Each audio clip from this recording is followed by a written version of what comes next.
Boa noite, irmãos. Então nós vamos começar hoje mais uma aula, disciplina nova, Eclesiologia, o estudo sobre a igreja. Pode passar o próximo slide, por favor. Então hoje, nas próximas aulas, nas próximas semanas, nós vamos estudar vários assuntos relacionados à doutrina da igreja. Vocês vão ver que é um assunto bem amplo, bem variado. Existem muitas questões bastante relevantes para o cristão, né? E geralmente a doutrina da igreja, ela acaba sendo meio que subestimada, digamos assim, ou até menosprezada, né? Muitos acabam pensando assim, eu já estou acostumado com isso, é fácil, eu já sei. E quando a pessoa vai estudar, que ela vê quanta coisa tem que ela nem fazia ideia, né? Então, se empenhem bastante nessa disciplina, prestem bastante atenção, que tem muita coisa positiva para vocês aprenderem. Pode passar o próximo. Vamos começar primeiro com as definições. Definição da palavra igreja. Igreja vem do termo grego eklésia, cujo significado básico é chamados para fora, né? Essa preposiçãozinha ek em grego, ela significa para fora de. Então qual que é a ideia dos chamados para fora? Existe um mundo, essa sociedade mundana, e são aqueles que Deus tira dessa sociedade mundana e reserva para uso exclusivo dele. Essa é a ideia de igreja, nesse sentido da palavra. No Antigo Testamento, né, frequentemente se faz uso das palavras kahal ou edha, para se referir a uma reunião organizada de pessoas, congregação do povo, ajuntamento ou assembleia. Então todas essas palavras são traduções possíveis de igreja, né? Assembleia, congregação, ajuntamento, reunião. A ideia de igreja ou de eclésia, ela sempre vai se referir a um conjunto de pessoas, a um grupo de pessoas, e nunca a um prédio, a um local, a um templo, né? Então, hoje os mosquitos aqui tá difícil. Aí até brinquei com o pessoal, né? De repente, se eu passar um mosquito, eu bater palma que o pessoal já vai começar, glória! Pior se engoliu, né? Ixi, aí complica, né? Legal. É proteína, não tem problema. Vamos lá. Então, vamos lá, continuando. Pode passar o próximo slide. Vamos ver aqui o uso da palavra igreja. Vocês vão ver que a Bíblia, os textos bíblicos, usam a palavra igreja com vários sentidos diferentes e com várias definições ou analogias também diferentes. Então a primeira delas, igreja como comunidades locais. Alguns textos bíblicos falam assim, olha aqui, ó. 1 Tessalonicenses 1:1, a carta começa assim: a igreja de Deus que está... em cima, 1 Coríntios 1:2, a igreja de Deus que está em Corinto aos santificados em Cristo Jesus. E Colossenses 4:15, saúdem os irmãos de Laodiceia, bem como Ninfa e a igreja que se reúne em sua casa, né? Então são comunidades locais. 1 Tessalonicenses 1:1, Paulo, a igreja dos Tessalonicenses em Deus Pai e no Senhor Jesus Cristo. Romanos 16, 3 e 4, sou grato a eles, não apenas eu, mas todas as igrejas dos gentios. Também 1 Coríntios 8:1, queremos que vocês tomem conhecimento da graça que Deus concedeu às igrejas da Macedônia. E 1 Coríntios 7:17, cada um continue vivendo na condição que o Senhor lhe designou e de acordo com o chamado de Deus. Esta é a minha ordem, de Paulo, a todas as igrejas.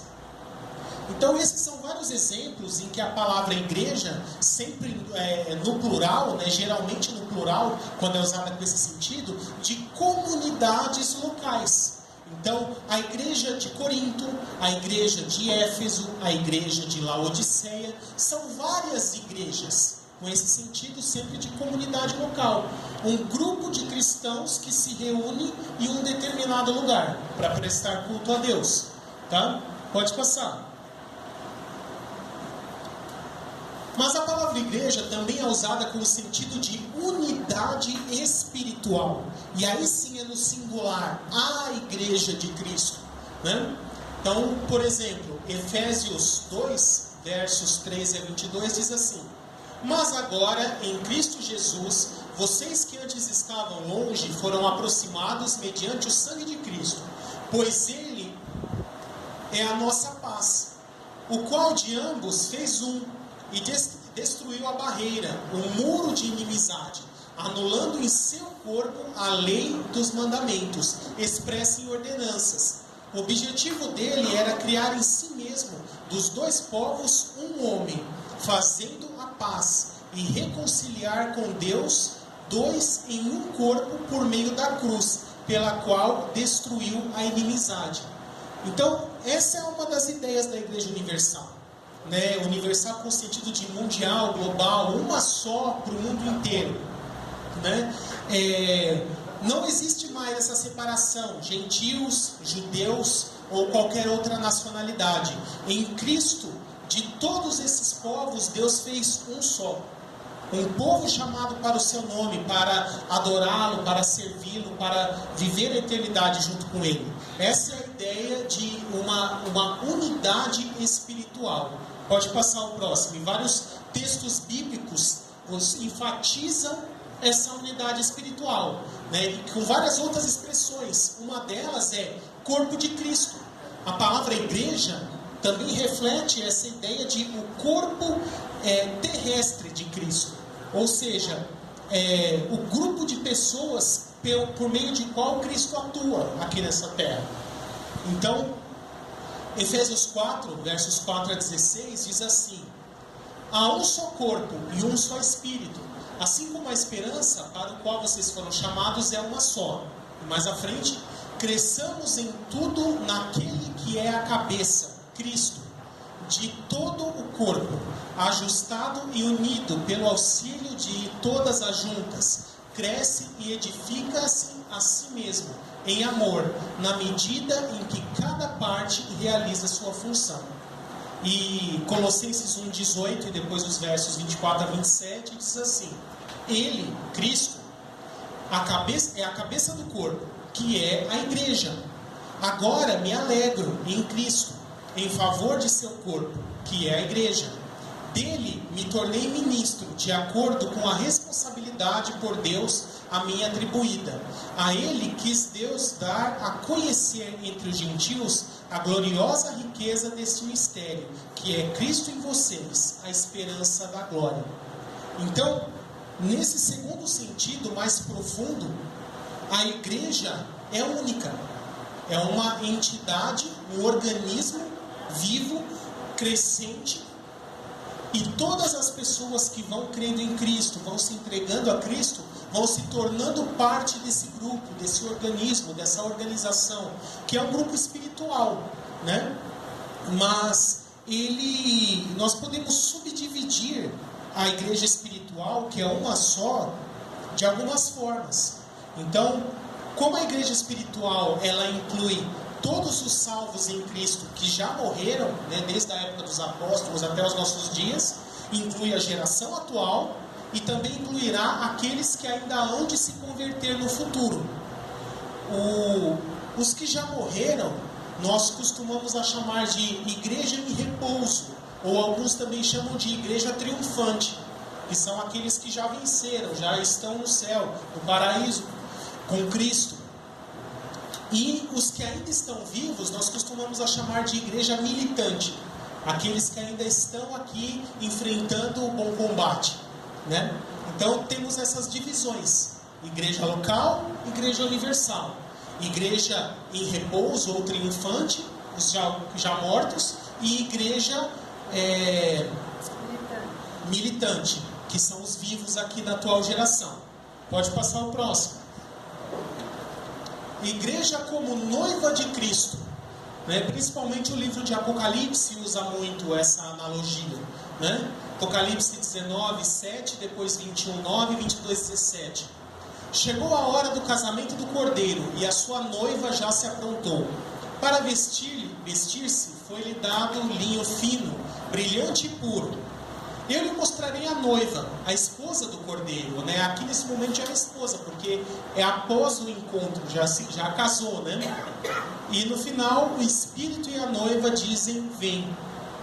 E também a esse respeito, Efésios 5, 28 a 33, diz assim: da mesma forma, os maridos devem amar, cada um a sua mulher, como a seu próprio corpo. Quem ama a sua mulher, ama a si mesmo. Este é um mistério profundo. Refiro-me, porém, a Cristo e à Igreja. Portanto, cada um de vocês também ame a sua mulher como a si mesmo. E a mulher trate o marido com todo o respeito. Então a Bíblia usa essa analogia, né, de Jesus e a Igreja como um casal, né? O noivo e a noiva, aguardando o momento do casamento, da união definitiva. Pode passar. Igreja como edifício espiritual. É uma analogia parecida com o corpo, né? Só que o corpo é uma coisa viva, orgânica, e aqui já é mais no sentido de uma construção, né? Pedro fala bastante isso. 1 Pedro 2, versos 4 a 8, diz assim: à medida que se aproximam dele, né, de Cristo, a pedra viva, vocês também estão sendo utilizados como pedras vivas na edificação de uma casa espiritual.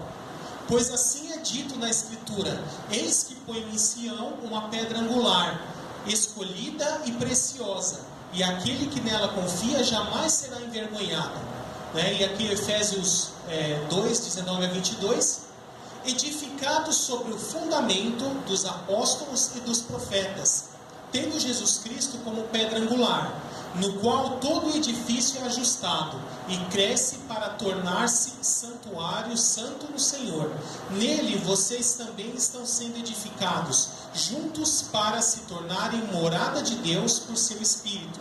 E Hebreus 3,6, Cristo é fiel como filho sobre a casa de Deus, e esta casa somos nós, a esperança da qual nos gloriamos, né? Esses são alguns textos que fazem essa analogia dessa ideia de uma casa, de um edifício, uma construção. E isso quebra bastante aquele conceito dos desigrejados, né, de dizer eu sou igreja, porque seria a mesma coisa de um tijolo sozinho falar eu sou um prédio, né? Tá certo? Ou um órgão sozinho, um rim, falar eu sou o corpo. Não, é um organismo coletivo. Então ele sozinho é uma parte. Só se torna corpo quando está reunido. Só se torna edifício quando está reunido. Sozinho ninguém é igreja. Daí já vem a importância de congregar, de estar em união, né? Não existe igreja individual, ninguém é igreja sozinho, tá? Mas a gente vai ver isso com mais detalhes mais à frente. Outra expressão que a Bíblia usa, a igreja como povo separado para Deus. 1 Coríntios 16:1 diz assim, 1 Pedro 2, 9 e 10. Vocês, porém, são geração eleita, sacerdócio real, nação santa, povo exclusivo de Deus, para anunciar as grandezas daquele que os chamou das trevas para a sua maravilhosa luz. Antes, vocês nem sequer eram povo, mas agora são povo de Deus. Não haviam recebido misericórdia, mas agora receberam, né? E é interessante, a gente vai ver ali depois Romanos, onde Paulo cita Oséias, né? Porque essas expressões, geração eleita, sacerdócio real, nação santa, povo exclusivo de Deus, eram expressões só para Israel. Só Israel tinha esses títulos, né? Mas depois eu vou ler aqui no 1 Coríntios, vou ler aqui embaixo primeiro. Olha o que diz Romanos 9:25. Como ele diz em Oséias: chamarei meu povo a quem não é meu povo, e chamarei minha amada a quem não é minha amada, né? E Apocalipse 1,6 falando da igreja, e nos constituiu reino e sacerdotes para servir a seu Deus e Pai. A ele sejam a glória e o poder para todos sempre. Amém. Então os gentios, eles não tinham esses títulos, não tinham essas condições, mas em Cristo, quando Jesus dá início à igreja, na igreja de Cristo nós adquirimos esses títulos e essas mesmas qualidades e funções que apenas Israel tinha no passado, né? Outro texto que também fala essa expressão, 1 Coríntios 16:1. Quanto à coleta para o povo de Deus, façam como ordenei as igrejas da Galácia. Está vendo? Coleta para o povo de Deus.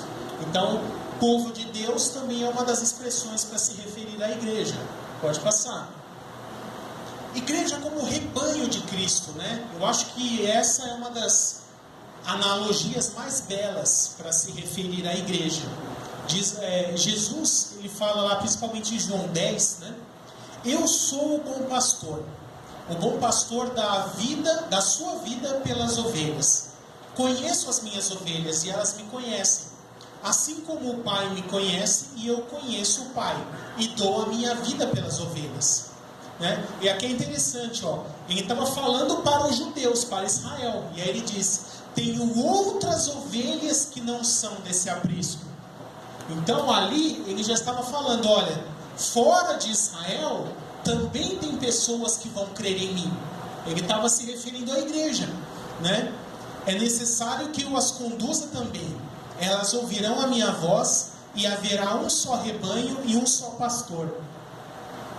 Eu gosto também de fazer uma aplicação livre desse texto, geralmente para se referir a outras denominações, né? Porque às vezes algumas pessoas acabam tendo essa ideia errada de não, só tem salvação na minha denominação, nas outras não. E aí eu falo para essa pessoa, o próprio Jesus falou: tenho outras ovelhas que não são desse aprisco, né? Jesus não tem um aprisco só, ele tem vários apriscos. Então eu posso dizer que existe o aprisco da Batista, da Assembleia de Deus, da Presbiteriana, da Quadrangular e tantas outras, da Maranata, né? E todos eles são igualmente apriscos de Cristo, né? Mas Cristo é o mesmo e único pastor de todos esses apriscos, né? Todas essas ovelhas pertencem a Cristo. Pode passar o próximo. Também falar a respeito de locais de reunião da igreja, né? Porque hoje a gente acaba tendo esse sentido conotativo, posso dizer assim, de igreja como prédio, né? Não é a forma mais comum que a gente pensa. Você fala assim: domingo eu vou na igreja, né? Por quê? Você pensa em igreja como prédio, como templo, como o local de reunião.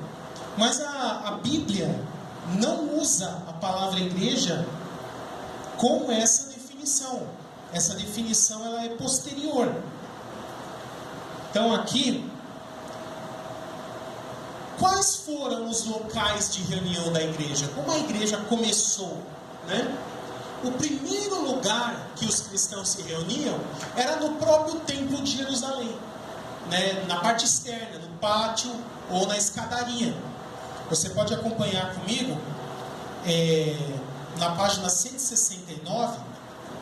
Eu até começo explicando dizendo assim: muitas pessoas associam a palavra igreja ao local onde os cristãos se reúnem.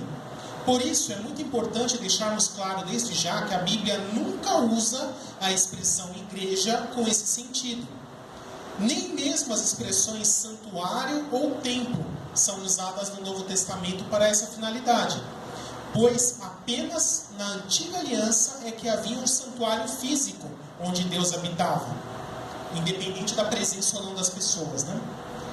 Na Nova Aliança, o templo do Espírito de Deus somos nós, né? Isso está lá em 1 Coríntios 3, versos 16 e 17. Vocês não sabem que são santuário de Deus e que o Espírito de Deus habita em vocês? Se alguém destruir o santuário de Deus, Deus o destruirá, pois o santuário de Deus, que são vocês, é sagrado. Eu acho interessante esse texto, né? Porque quando eu era criança, eu morava ali perto do Parque Santa Madalena. E eu lembro até hoje que no Parque Santa Madalena tinha uma igreja lá na avenida. E todas as fachadas de prédios da avenida eram pichadas. E aí aquela igreja, nas portas de correr, ela colocou esse texto aqui em todas as portas: se alguém destruir o templo de Deus, Deus o destruirá. Se alguém destruir o templo de Deus, destruirá. Adivinha qual era o único prédio da rua que não estava pichado? Então, tá vendo como é que tem pichador crente? Pichador respeita ela. Não, vou correr o risco? Eu não quero pagar para ver. Mas o primeiro local onde os cristãos se reuniam era o próprio pátio da igreja. Isso está lá em Atos 2, versos 42 a 47. Na sequência do livro tem o texto aí na íntegra. Diz assim: eles se dedicavam ao ensino dos apóstolos e à comunhão, ao partir do pão e às orações. Todos estavam cheios de temor, e muitas maravilhas e sinais eram feitos pelos apóstolos. Os que criam mantinham-se unidos e tinham tudo em comum. Vendendo suas propriedades e bens, distribuíam a cada um conforme a sua necessidade. Todos os dias, perceba que não era um dia específico, todos os dias continuavam a reunir-se no pátio do templo. Partiam o pão em suas casas e junto participavam das refeições com alegria e sinceridade de coração, louvando a Deus e tendo a simpatia de todo o povo. E o Senhor lhes acrescentava diariamente os que iam sendo salvos. Então, o primeiro local de reunião dos primeiros cristãos, que ainda tinham uma forte característica judaica, todos os primeiros cristãos eram judeus, praticantes do judaísmo, por isso que eles se reuniam no templo, porque eles ainda estavam associados a essa ideia do templo de Deus em Jerusalém. Um pouco mais à frente, quando o cristianismo saiu de Jerusalém e começou a chegar a outras cidades, o que eles fizeram? Começaram a se reunir nas sinagogas, porque só Jerusalém tinha o templo. O local de estudo dos judeus nas outras cidades eram as sinagogas. Então a gente vê aqui na sequência, diz aqui, por exemplo, Atos 9, versos 1 a 3, Saulo ainda respirava ameaças de morte contra os discípulos do Senhor. Dirigindo-se ao sumo sacerdote, pediu-lhe cartas para as sinagogas de Damasco, de maneira que, caso encontrasse ali homens e mulheres que pertencessem ao caminho, ou seja, cristãos, pudesse levá-los presos a Jerusalém. E mais à frente também, Atos 13, diz assim: chegando em Salamina, Paulo e Barnabé proclamaram a palavra de Deus nas sinagogas judaicas. Prosseguiram até Antioquia da Psídia. No sábado, entraram na sinagoga e se assentaram. Quando Paulo e Barnabé estavam saindo da sinagoga, o povo os convidou a falar mais a respeito dessas coisas no sábado seguinte.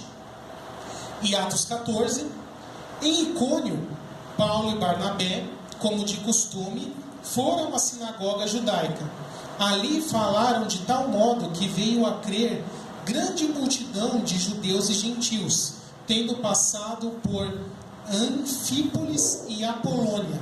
Chegaram a Tessalônica, onde havia uma sinagoga judaica. Segundo o seu costume, Paulo foi à sinagoga e por 3 sábados discutiu com eles com base nas Escrituras. Então, percebam-se que o local de reunião vai se acomodando conforme a necessidade. Então, enquanto o cristianismo só estava em Jerusalém, qual era o local? Templo.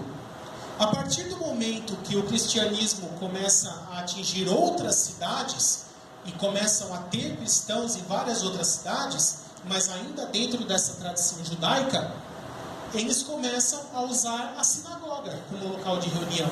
E ali tinha tanto judeus quanto judaizantes, digamos assim, que é gentios convertidos ao judaísmo, que também podiam frequentar a sinagoga. Já num terceiro momento, coisa de 15, 20 anos depois da ressurreição de Cristo, o evangelho começa a chegar aos gentios. Gentios que não são judaizados, que não seguiam o judaísmo, não tinham nenhuma influência judaica. Estes não poderiam entrar na sinagoga, porque eles não eram prosélitos do judaísmo. Então, para se adequar a essa nova realidade, os cristãos, né, a partir desse momento já começam a se chamar de cristãos. Antes era só considerado uma facção do judaísmo, né, o povo do caminho, mas agora já se denominando cristãos, ou seja, como uma religião separada do judaísmo. Eles começam a se reunir nas casas. Um exemplo disso está lá em Romanos 16. Está aqui na página 171 do livro. Diz assim: saúdem Priscila e Áquila, meus colaboradores em Cristo Jesus. Saúdem também a igreja que se reúne na casa deles. 1 Coríntios 16, versos 19 e 20, diz assim: as igrejas da província da Ásia enviam-lhe saudações.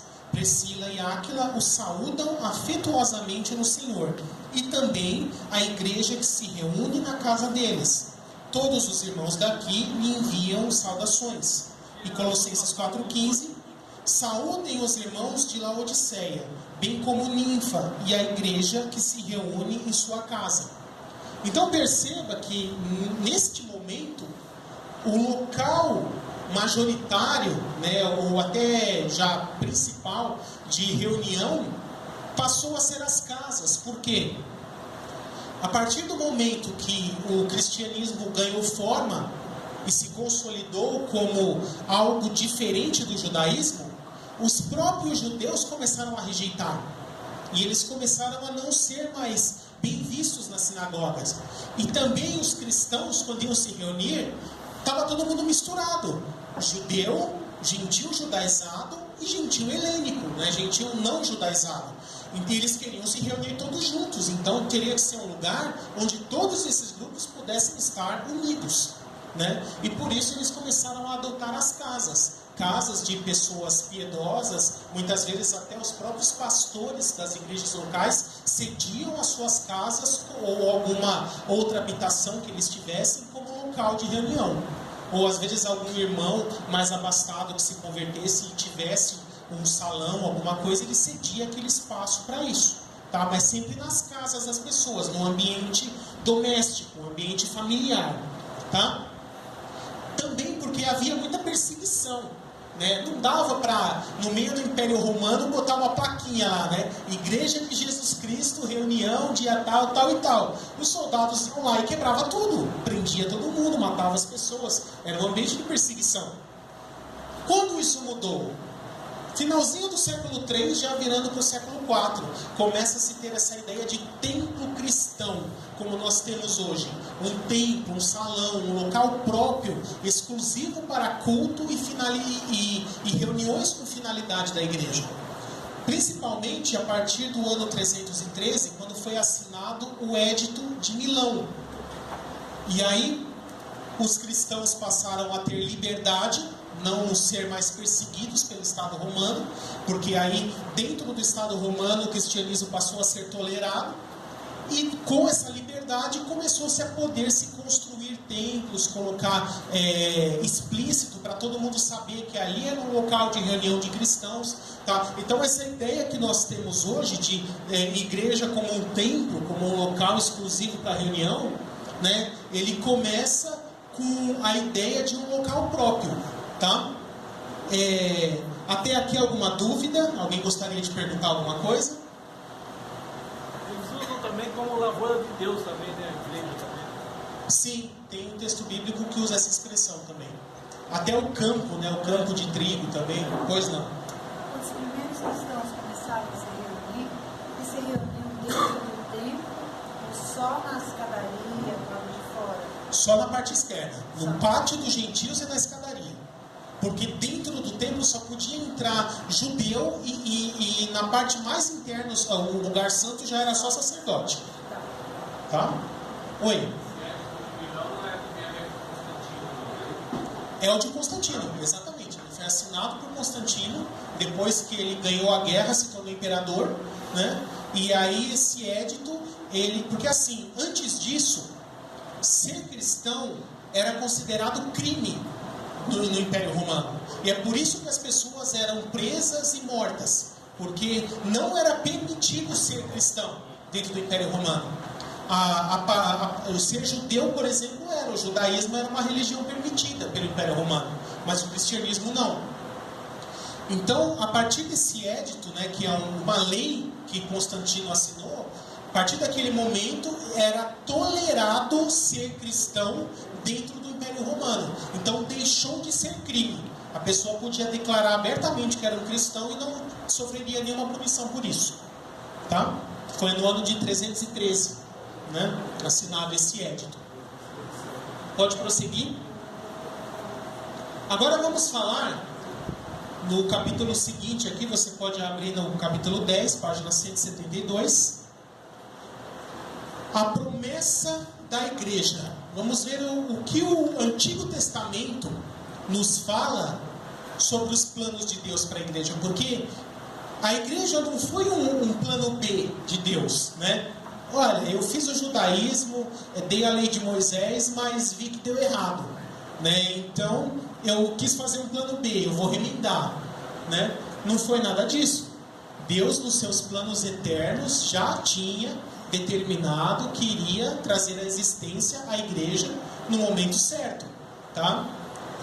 E alguns textos nos falam isso. Por exemplo, Efésios 1, verso 4, diz assim: porque Deus a igreja, nos escolheu nele, né, em Cristo, antes da criação do mundo, para sermos santos e irrepreensíveis em sua presença. Então, os planos de Deus de trazer à existência a igreja, estender a salvação também aos gentios, já existiam desde a eternidade, né? E na história da humanidade foram se cumprindo várias etapas desse plano.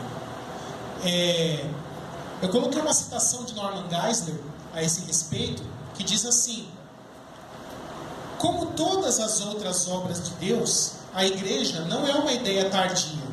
Ele ordenou a igreja desde a eternidade. Uma vez que Deus é eterno e imutável, o que Ele quer que Ele deseje, o que quer que Ele deseje, Ele desejou imutavelmente desde a eternidade. Ele nos elegeu nele, né, em Cristo, antes da fundação do mundo, para que fôssemos santos e irrepreensíveis diante dele, né, conforme Efésios 4:1 e 2 Coríntios 5:17. Os decretos de Deus são eternos e finais, conforme Romanos 11:29. Ele é a origem e o iniciador de toda a salvação, inclusive dos crentes da igreja do Novo Testamento, pois somos eleitos segundo a presciência de Deus Pai. Ele conhecia não somente a igreja em geral, mas também cada pessoa em particular que faria parte dela. A sua presciência é infalível e a sua providência é especificada e detalhada. Também a esse respeito, Gálatas, capítulo 4, versos 4 a 7, fala a respeito desse plano eterno de Deus de trazer à existência a igreja. Diz assim: mas quando chegou a plenitude do tempo, ou em algumas nações a plenitude dos tempos, ou seja, o momento certo, né? Deus enviou seu Filho, nascido de mulher, nascido debaixo da lei, a fim de redimir os que estavam sob a lei, para que recebêssemos a adoção de filhos. E porque vocês são filhos, Deus enviou o Espírito de seu Filho ao coração de vocês. E ele clama: Abba, Pai. Assim, você já não é mais escravo, mas filho. E por ser filho, Deus também o tornou herdeiro. Esse texto é interessante porque ele nos mostra como Deus tem o controle da história. Jesus não veio nem adiantado, nem atrasado. Ele veio exatamente na hora certa, né? E se você estudar mais sobre o assunto, você vai ver que no Antigo Testamento, no período do Antigo Testamento, primeiro ocorreram várias coisas que eram pré-requisitos para que o Evangelho pudesse se expandir e alcançar muitos povos de uma forma rápida. Então, primeiro, precisava-se ter um governo unificado, com leis, com soldados que mantivessem a segurança para a pessoa poder ir de um lugar para o outro. Teria que haver um sistema de estrada para as pessoas poderem se deslocar com facilidade, um sistema de transporte de navios, né, para longas distâncias. Então, os impérios anteriores, né, babilônico, persa, grego e romano, foram criando toda essa infraestrutura necessária para a expansão do evangelho depois na hora certa. Né? O Império Grego proveu uma língua unificada, né? O grego onde todas as pessoas falavam, mesmo ainda na época do Império Romano. Depois foi feita a tradução do Antigo Testamento para o grego, para que pessoas de vários povos tivessem acesso às Escrituras. Né? Os romanos fizeram as estradas, fizeram o sistema de lei, a segurança por meio dos soldados, o sistema de transporte por navio. Então todas essas questões eram necessárias para que quando Cristo viesse ao mundo, realizasse a sua obra redentora, tivesse condição do Evangelho se expandir rapidamente para várias nações. Por isso que Jesus veio no tempo certo, nem antes e nem depois. Tá? A igreja como promessa de Deus no Antigo Testamento. Lá em Gênesis 12, verso 3, o texto bíblico diz assim: o Senhor disse a Abraão: por meio de você, todos os povos da terra serão abençoados. Então perceba que na própria aliança que Deus fez com Abraão, ele já incluía os gentios. Ele não fez todas as promessas só para Abraão e sua descendência. Ele falou: não, vai além. Por meio de você, todos os povos da terra serão alcançados. Ele já estava falando a respeito de Cristo e da igreja, já na própria aliança que fez com Abraão. E não só Abraão, mas, por exemplo, Isaías, em Isaías 2, versos 2 a 6, diz assim: nos últimos dias, o monte do templo do Senhor será estabelecido como principal, será elevado acima das colinas, e todas as nações correrão para ele. Virão muitos povos e dirão: venham, subamos ao monte do Senhor, ao templo de Deus, do Deus de Jacó, para que ele nos ensine os seus caminhos, e assim andemos em suas veredas. Pois a lei sairá de Sião, de Jerusalém virá a palavra do Senhor. Ele julgará entre as nações e resolverá contendas de muitos povos. Eles farão de suas espadas arados e de suas lanças foices. Uma nação não mais pegará em armas para atacar outra nação. Elas jamais se tornarão a preparar-se para a guerra. Esse texto se cumprirá plenamente no milênio, mas ele já revelava que a salvação de Deus, que já também chegaria aos gentios, que não ficaria restrito só aos judeus, só à descendência de Jacó para sempre, mas que o plano de Deus também era estender a salvação aos gentios no momento certo. E mais à frente, em Isaías 9, ele vai falar de novo isso. Ele diz: contudo, não haverá mais escuridão para os que estavam aflitos. No futuro, honrará a Galileia dos gentios, podemos dizer os gentios em geral, o caminho do mar, junto ao Jordão. O povo que caminhava em trevas viu uma grande luz. Sobre os que viviam na terra da sombra da morte raiou uma luz, porque um menino nos nasceu, um filho nos foi dado, e o governo está sobre os seus ombros, e ele será chamado Maravilhoso Conselheiro, Deus Poderoso, Pai Eterno e Príncipe da Paz. E perceba que Mateus 4 vai relatar que isso se cumpriu em Jesus, né? Aqui na sequência. Então perceba que já estava revelado nos profetas do Antigo Testamento que Deus também iria trazer a salvação aos gentios, né? Também a esse respeito, Isaías 11 diz assim: um ramo surgirá do tronco de Jessé, e das suas raízes brotará um renovo. Naquele dia as nações buscarão a raiz de Jessé, que será como uma bandeira para os povos, e o seu lugar de descanso será glorioso. Então, todos esses são textos do Antigo Testamento que já mostram que o plano de Deus era já mais à frente trazer também salvação a todas as nações, a todos os povos, né? Mais à frente aqui na página 179, Isaías 42 diz assim: eis o meu servo, a quem sustento, o meu escolhido em quem tenho prazer. Eu, o Senhor, o chamei para a justiça, segurarei firme a sua mão, eu o guardarei, olha aqui o mais importante, e farei de você um mediador para o povo, uma luz para os gentios, para abrir os olhos dos cegos, para libertar da prisão os cativos, e para livrar do calabouço os que habitam na escuridão. Então, Isaías 9, Deus fala que o próprio Deus se tornaria homem, se tornaria um ser humano, para trazer a salvação.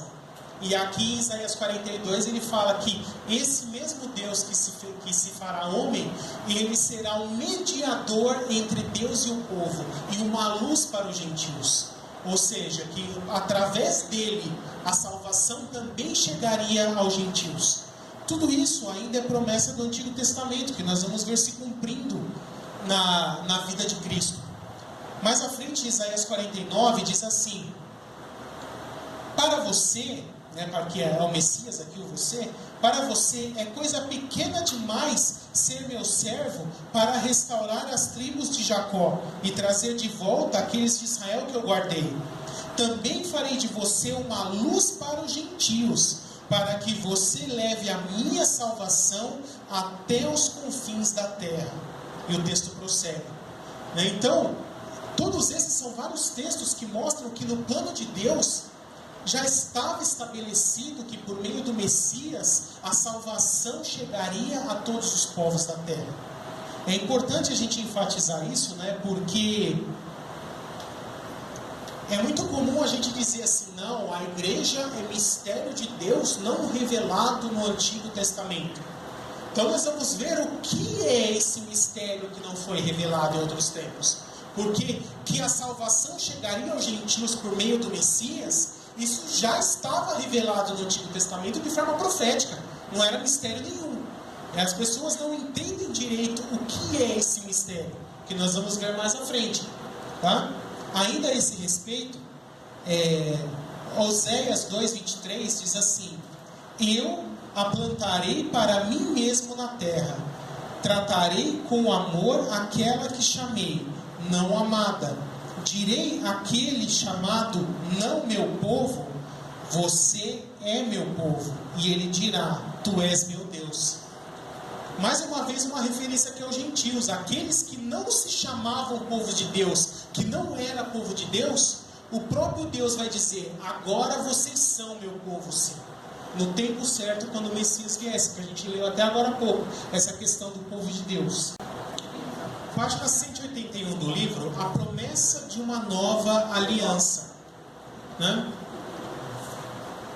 Outro fator que mostra que já no Antigo Testamento, Deus já, pelo menos de forma parcial, nos revelou que daria início ao plano da igreja no tempo certo, é justamente a promessa de uma nova aliança. Porque ele faz a aliança da lei com Moisés, por volta ali de 1500 a.C., mas alguns séculos depois ele já revela por meio de Jeremias principalmente, mas não só Jeremias, também outros profetas, de que no futuro ele faria uma nova aliança que substituiria a aliança da lei de Moisés. Nós vemos, por exemplo, no texto de Jeremias 31, versos 31 a 34, o texto bíblico dizendo assim: estão chegando os dias, tem na página 181 do livro, estão chegando os dias, declara o Senhor, quando farei uma nova aliança com a comunidade de Israel e com a comunidade de Judá. Não será como a aliança que fiz com seus antepassados, quando os tomei pela mão para tirá-los do Egito, porque quebraram a minha aliança, apesar de eu ser o Senhor deles, diz o Senhor. Esta é a aliança que farei com a comunidade de Israel depois daqueles dias, declara o Senhor. Porei a minha lei no íntimo deles e escreverei nos seus corações. Serei o Deus deles e eles serão o meu povo.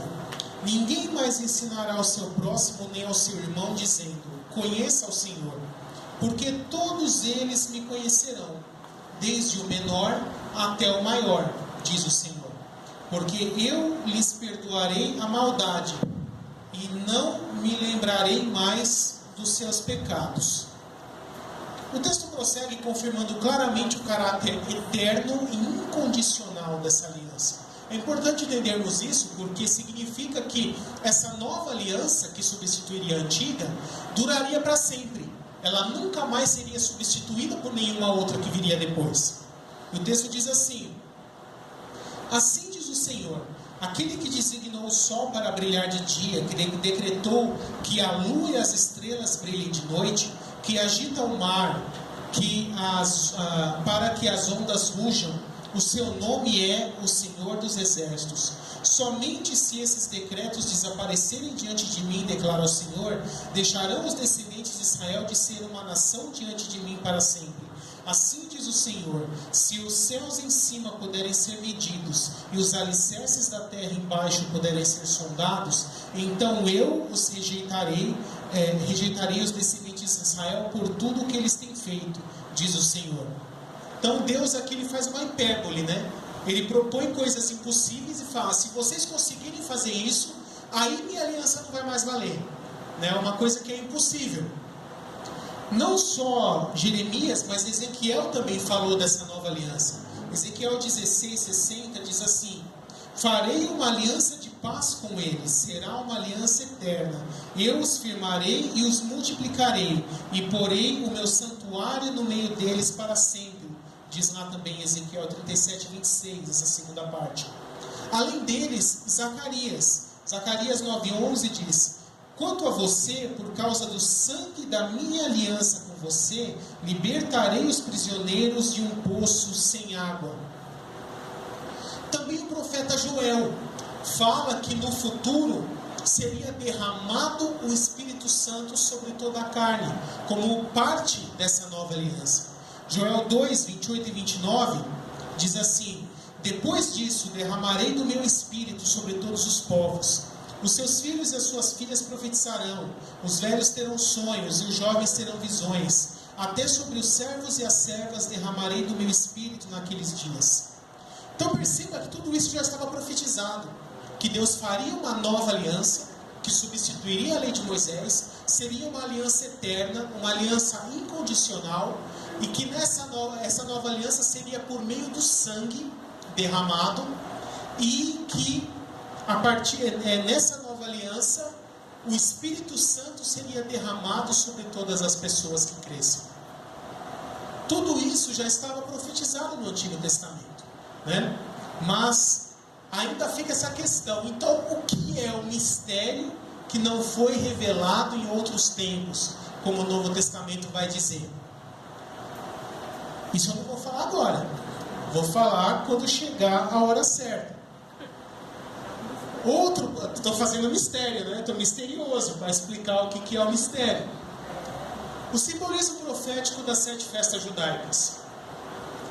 Outro ponto, também já de forma mais tipológica, que apontava para a igreja, é justamente as 7 festas judaicas. Essa palavra que a gente traduz por festa, né? Na verdade é moed em hebraico, e ela significa não exatamente festa, mas uma convocação santa, um ensaio santo, algo que deveria ser repetido com uma simbologia, com um significado, representando algo que iria acontecer. E as 7 festas, na verdade, elas representam a obra redentora de Cristo. Eu não vou entrar muito em detalhes aqui, mas no texto vocês têm todas as referências bíblicas e as explicações de cada uma, mas a primeira delas é a Páscoa, a Pessá judaica, que representa o quê? A morte do Messias. Na sequência vem a festa dos pães asmos, que simboliza o sepultamento do Messias. Depois a festa das primícias, que simboliza a ressurreição do Messias. A festa de Pentecostes, que simboliza o início da igreja, a união entre judeus e gentios num único grupo. E aí depois temos o Yom Kippur, né, o período do julgamento, da expiação, que são um período aí de 10 dias. Antes dessa tem a festa das trombetas, que simbolizam o arrebatamento da igreja. Depois disso vem os 10 dias de preparação, que culminam no Yom Kippur, que simbolizam o período tribulacional e a volta de Cristo. E a última das 7 festas judaicas, que é a festa dos tabernáculos, que simboliza a presença de Deus manifesta entre os homens, que representa o milênio, depois que Jesus tiver voltado. Né? Então, aqui especificamente, a festa de Pentecostes já nos revelava de forma tipológica que em algum momento da história, judeus e gentios seriam unidos em um único corpo. E por quê? Nessa festa, teria que se entregar 2 pães. 2 pães iguais, juntos, seriam oferecidos em sacrifício a Deus, simbolizando que Deus já tinha um povo, o povo de Israel, mas que no futuro, dentre os gentios, também seria levantado um povo para ele, que é a igreja. Tá? E no livro vocês poderão ler com mais detalhes todas as 7 festas, com os seus textos bíblicos que as embasam. Agora sim, página 188. Igreja, mistério não revelado no Antigo Testamento. Vou até ler aqui para vocês. É muito comum no meio cristão ouvirmos a afirmação de que a igreja dos gentios é um mistério que não foi revelado no Antigo Testamento. Essa afirmação, embora esteja correta, geralmente acaba sendo mal compreendida em seu real significado. Né? O texto de Efésios 3, versos 4 a 6, diz assim: ao lerem isso, vocês poderão entender a minha compreensão do mistério de Cristo.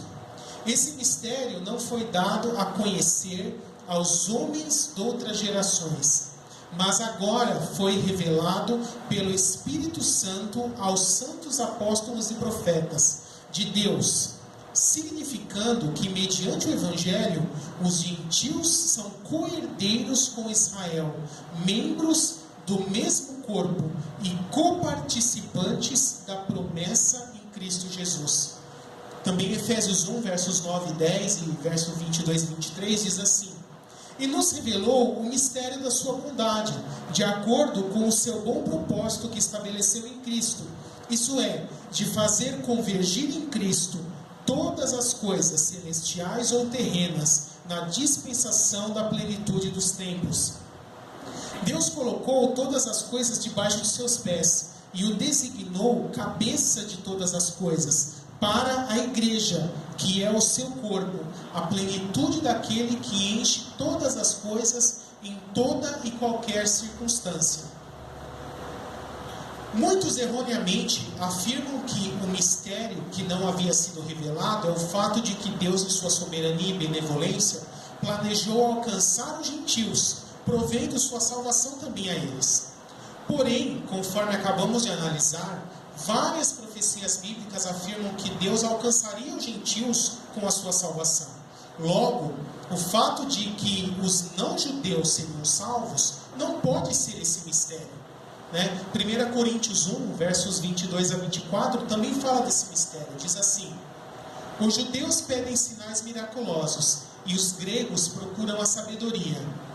Nós, porém, pregamos a Cristo crucificado, o qual de fato é escândalo para os judeus e loucura para os gentios, para que os que foram chamados, tanto judeus como gregos, Cristo é poder de Deus e sabedoria de Deus.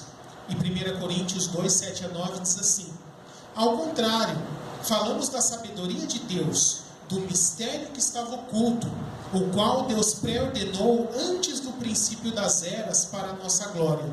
Nenhum dos poderosos dessa era entendeu, pois se estivessem entendido, não teriam crucificado o Senhor da glória.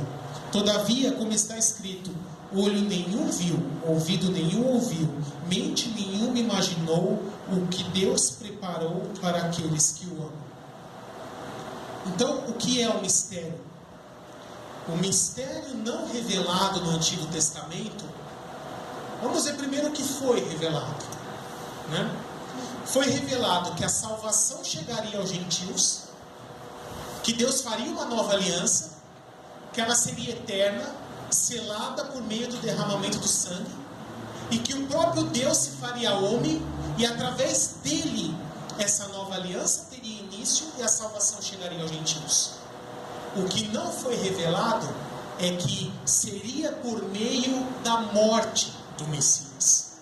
Foi revelado que o Messias seria morto, mas como Isaías 53, por exemplo, Salmo 22, mas não foi revelado que era por meio da morte do Messias e depois sua ressurreição que Deus daria início a um novo grupo, a um novo plano, para que por meio da comunhão com Cristo a salvação alcançasse a todos os gentios.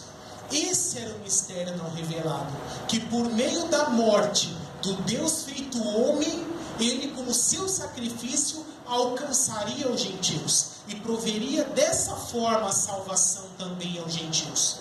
Isso era o mistério não revelado no Antigo Testamento. É por isso que Paulo fala aqui: se soubessem disso, não teriam crucificado o Senhor da glória. Vocês conseguiram entender agora?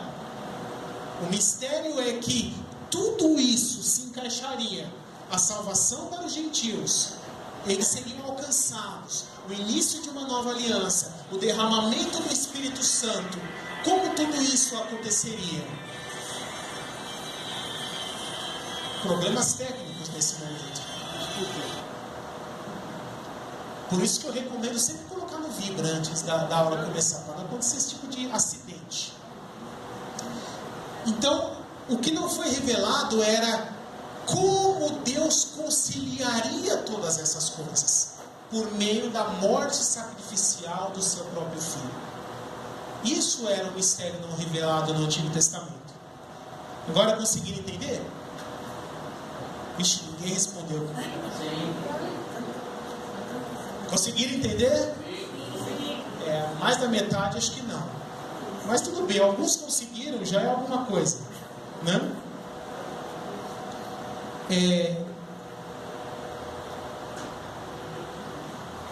E outros textos que ainda também falam sobre isso, na página 190, diz assim: o mistério que esteve oculto durante épocas e gerações, mas agora foi manifestado aos seus santos.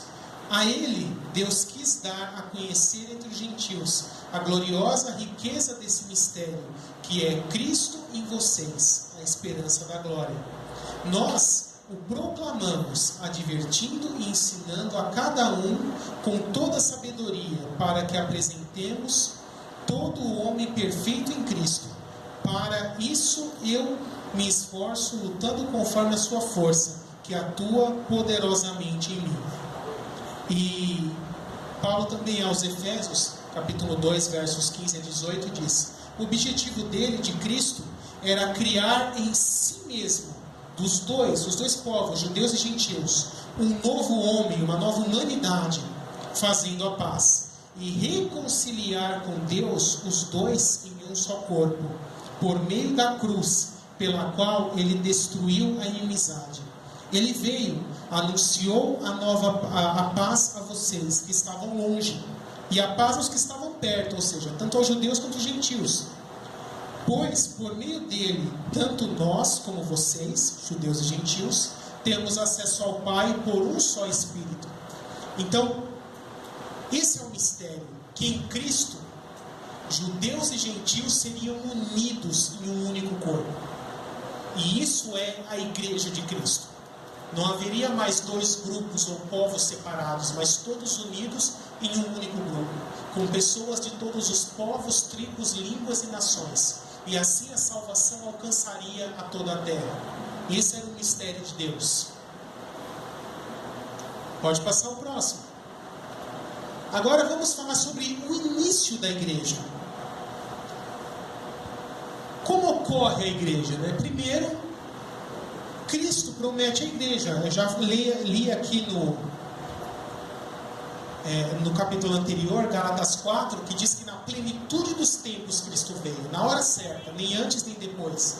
Até a profecia das 70 semanas de Daniel também nos dá cronologicamente o momento que o Messias viria, contado ali por meio de anos. mostrando que Jesus chega no momento certo.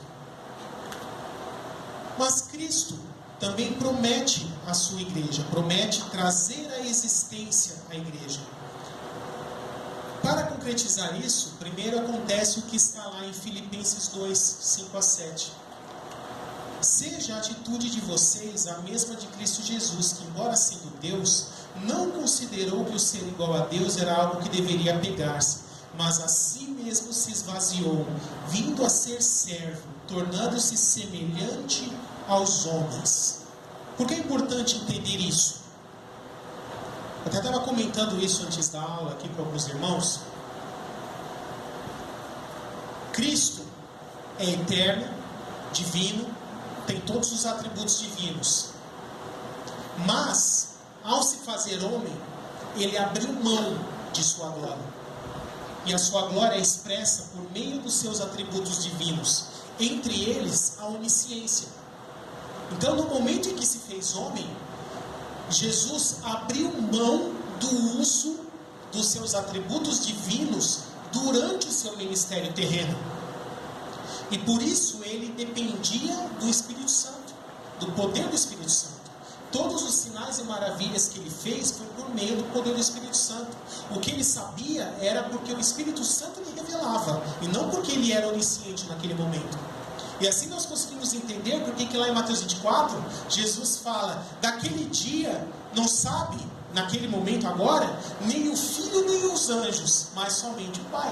Ou seja, naquele momento nem Jesus sabia o próprio dia que ele ia voltar. Por quê? Porque ele não estava em uso da sua onisciência, dos seus atributos divinos.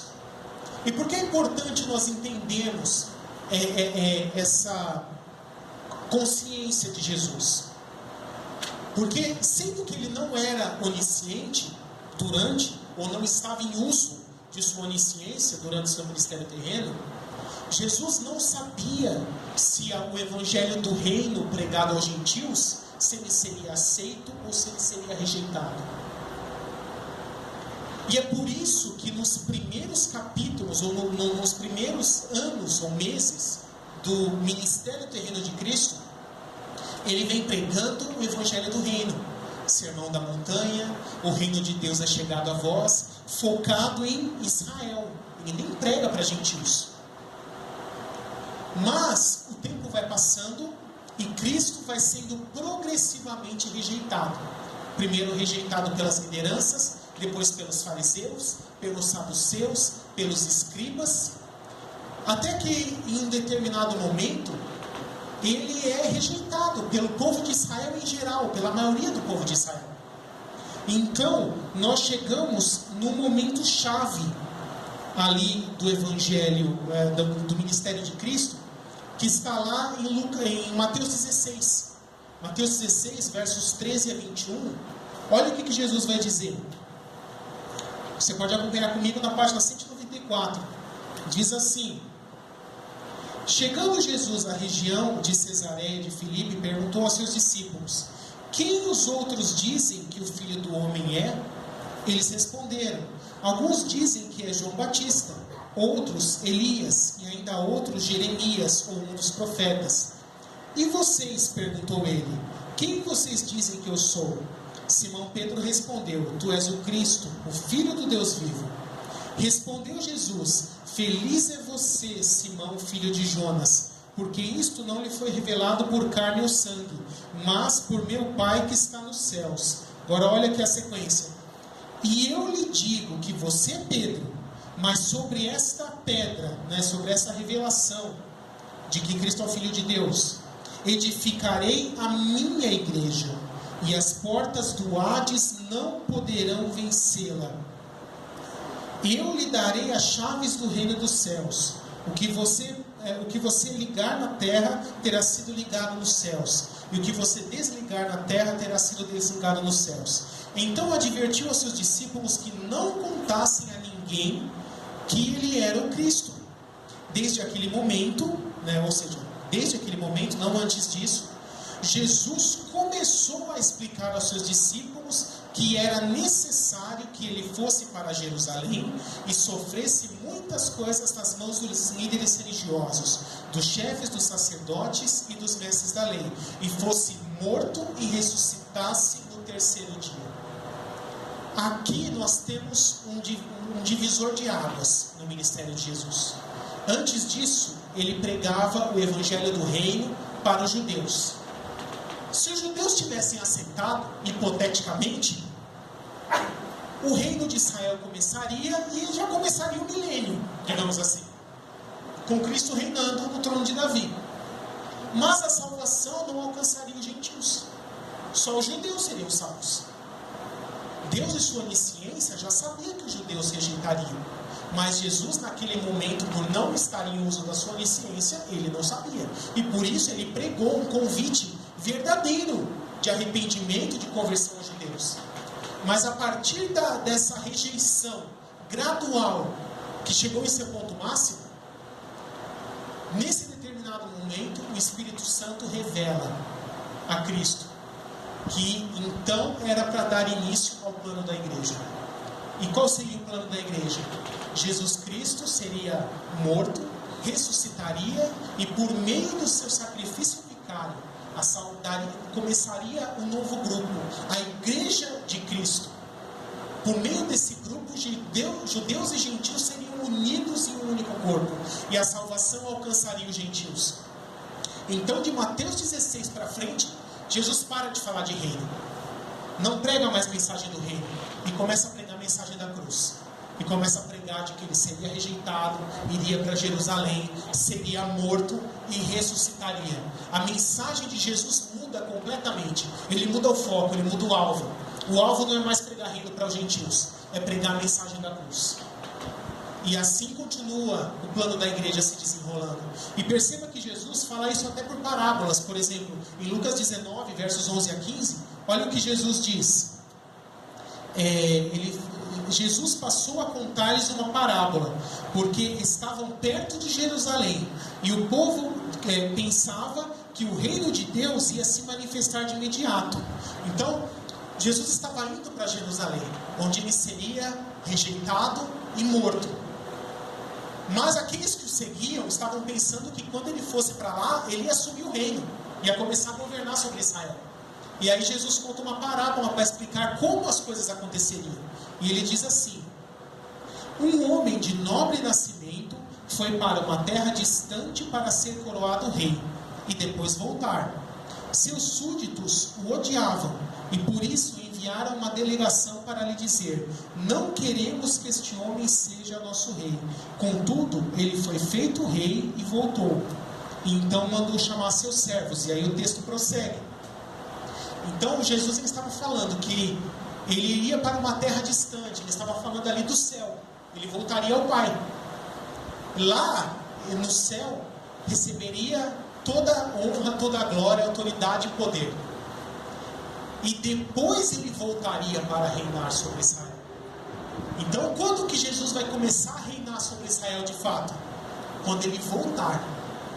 Não naquele momento que ele estava chegando a Jerusalém. Ele já começa a contar isso por meio dessa parábola. Então Jesus chega em Jerusalém, vai ser celebrada a Páscoa, e aí ele chama os seus discípulos, ali o seu círculo mais próximo, para celebrar com ele a Páscoa.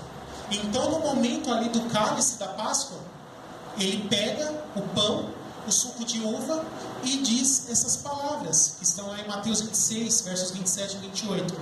Em seguida, Jesus tomou o cálice, deu graças e ofereceu aos discípulos, dizendo: bebam dele todos vocês. Isto é o meu sangue da nova aliança, que é derramado em favor de muitos para perdão dos pecados. Aqui houve mais uma revelação. Os discípulos sabiam da profecia de Jeremias que no futuro Deus faria uma nova aliança. Mas aí Jesus traz essa revelação. Essa nova aliança será selada com o meu sangue, com o derramamento do meu sangue em favor de vocês. Com a minha morte será selada essa nova aliança para perdão dos pecados, para que a salvação possa alcançar os gentios. Então aqui Jesus dá mais um passo nesse plano de dar início à igreja. Então Jesus morre, ressuscita, E após ter ressuscitado, lá em João 20, ele diz assim: Jesus disse, quando apareceu aos discípulos: paz sejam com vocês. Assim como o Pai me enviou, eu os envio. E com isso soprou sobre eles e disse: recebam o Espírito Santo. Aqui a salvação deles se consolidou em Cristo. Eles se tornaram, a partir daquele momento, morada do Espírito Santo. E Deus já os comissionou. Mas, e ainda lá em Lucas 24, olha o que o texto diz.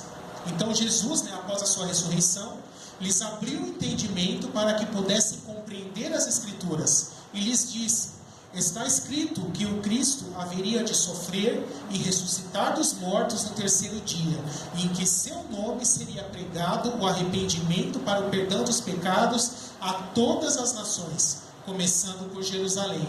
Vocês são testemunhas destas coisas, e eu lhes envio a promessa do meu Pai. Agora olha a orientação aqui. Mas fiquem na cidade até que sejam revestidos de poder do alto. Então ele deu essa orientação, que também está lá em Atos: permaneçam em Jerusalém até que do alto sejam revestidos de poder.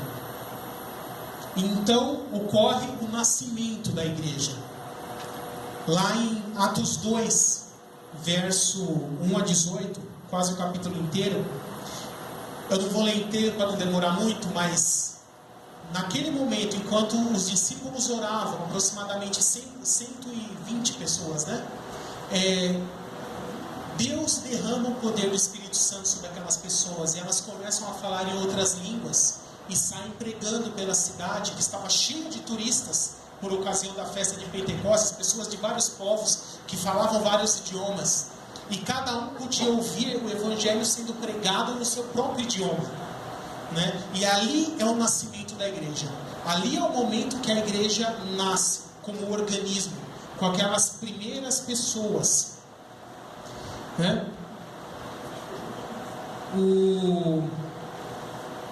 Depois aqui vocês podem ler também mais uma citação de Norman Geisler. Eu não vou ler inteiro aqui para poder acelerar um pouquinho, Mas olha lá em Atos 11, o que Pedro fala: quando comecei a pregar aos gentios, o Espírito Santo desceu sobre eles como sobre nós no princípio. Então, ele faz uma referência ao que aconteceu lá em Atos 2, chamando aquilo de princípio da igreja. O próprio Pedro diz: a igreja começou ali.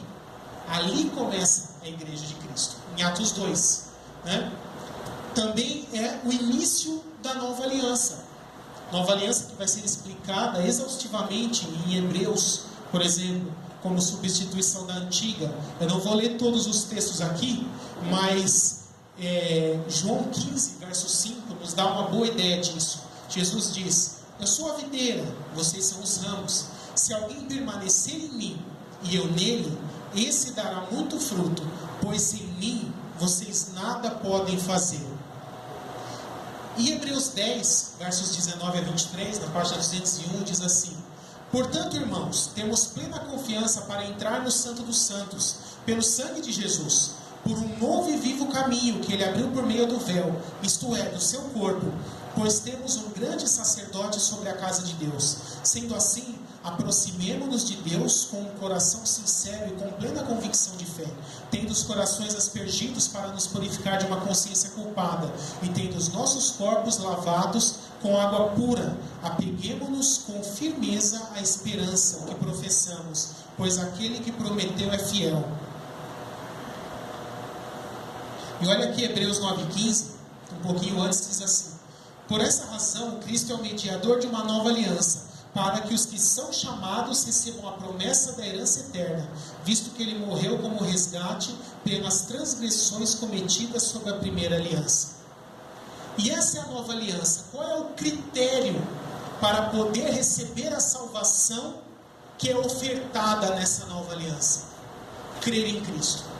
Se você crê em Cristo, se achega a Ele, se entrega a Ele e tem comunhão com Cristo, então você é inserido nessa nova aliança. Como Paulo diz, nós éramos que como ramos de uma oliveira brava, de um outro tipo de árvore, mas somos enxertados na oliveira verdadeira pela fé em Cristo.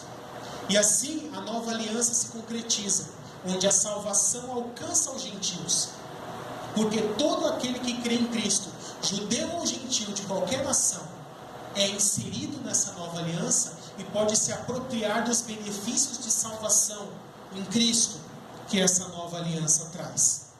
Esse é o início da nova aliança. E qual é o fundamento da nova aliança? Ele é Cristo, somente Cristo. Como nós lemos agora há pouco em Mateus 16, Jesus disse: sobre esta rocha, que é o próprio Cristo, edificarei a minha igreja. Pedro vai dizer lá em Atos 4, versos 11 e 12: este é Jesus, a pedra que vocês construtores rejeitaram, e que se tornou pedra angular. Não há salvação em nenhum outro, pois debaixo do céu não há nenhum outro nome dado aos homens pelo qual devamos ser salvos. Depois o mesmo Pedro, lá em 1 Pedro, capítulo 2, versos 4 a 8, diz assim: à medida que se aproximam dele, eu já li esse texto no começo, a pedra viva, rejeitada pelos homens, mas escolhida por Deus e preciosa para Ele, vocês também estão sendo edificados, utilizados como pedras vivas na edificação de uma casa espiritual. E aí o texto aqui continua dizendo, 1 Coríntios 3,11: ninguém pode colocar outro alicerce além do qual já está posto, que é Cristo. Efésios 2, 19 a 21: vocês, igreja do Senhor Jesus Cristo, não são estrangeiros nem forasteiros, mas concidadãos dos santos e membros da família de Deus, edificados sobre o fundamento dos apóstolos e dos profetas, tendo Jesus Cristo como nossa pedra angular, no qual todo o edifício é ajustado e cresce para se tornar um santuário. Aqui é importante nós entendermos isso como Cristo é o fundamento da igreja. Toda a igreja é consolidada em Cristo. Em nenhum outro nome há salvação. Então, os escritores bíblicos, eles utilizam a ilustração de como se constrói um prédio. Desde aquela época, como que se constrói um prédio? Você faz um pedacinho da fundação e constrói em cima dela para depois construir outro pedacinho da fundação? Não deveria, Se fizer assim, provavelmente cai, Como é o jeito certo de fazer? Faz a fundação inteira e depois constrói sobre ela. E é isso que o texto está falando. O que é a nossa base, o nosso alicerce, a fundação da igreja? É Cristo. Ele é a nossa pedra angular. Depois, sobre ele, foi construída a igreja, edificada por meio dos apóstolos e profetas. Ele está falando aqui da revelação da Escritura. Profetas revelaram o Antigo Testamento, apóstolos escreveram o Novo Testamento. Então, existiu esse período intermediário aqui, onde a Escritura estava sendo revelada, primeiro por meio dos profetas, depois por meio dos apóstolos. Depois que a edificação está concluída na Escritura Sagrada, nós, igreja, somos construídos em cima disso. Cada um de nós é um tijolinho formando a igreja de Cristo. Mas o alicerce já está pronto. O alicerce é imutável. A pedra angular, que é Cristo, fundamentado sobre a revelação dada aos apóstolos e os profetas, que é a Bíblia. Entenderam? E é isso aí. Sobre tudo que eu falei agora nesse segundo período, alguma pergunta? Alguém tem alguma dúvida? Não? Peraí, o pessoal está absorvendo ainda, está digerindo, Joguei muita coisa de uma vez em cima, Eu gostaria que voltasse em Mateus 16, Jesus pregava antes de Mateus sobre a salvação. Isso. O único evangelho que procura seguir uma ordem cronológica é Lucas.